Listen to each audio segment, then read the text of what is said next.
আসসালামু আলাইকুম। আজকে আমাদের জেনারেটরে নতুন একটা ব্যাটারি চার্জার লাগাইলাম। আসলে জেনারেটরে তো চার্জারের প্রয়োজন হয় না, কারণ জেনারেটরের ডায়নামাইট থাকে। যখন জেনারেটর রান হয় অটোমেটিক্যালি ব্যাটারি চার্জ হয়। সেক্ষেত্রে আমাদের ডায়নামাইটটা কাজ করতেছে না, ব্যাটারি চার্জ হচ্ছে না, যার কারণে নতুন একটা চার্জার আমরা সেটিংস করলাম। এই চার্জারটা অনেক ভালো এবং উন্নত মানের।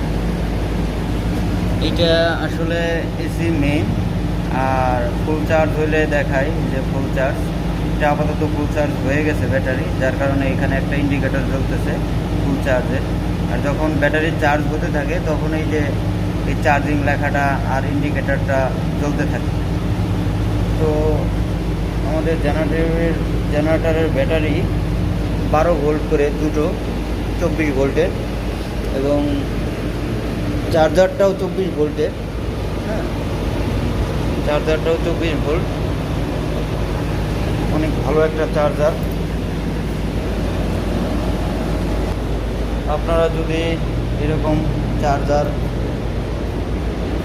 কেউ ইউজ করতে চান, এগুলো মানে অনেক ভালো এবং গ্যারান্টি ওয়ারেন্টি আছে 1 বছরের।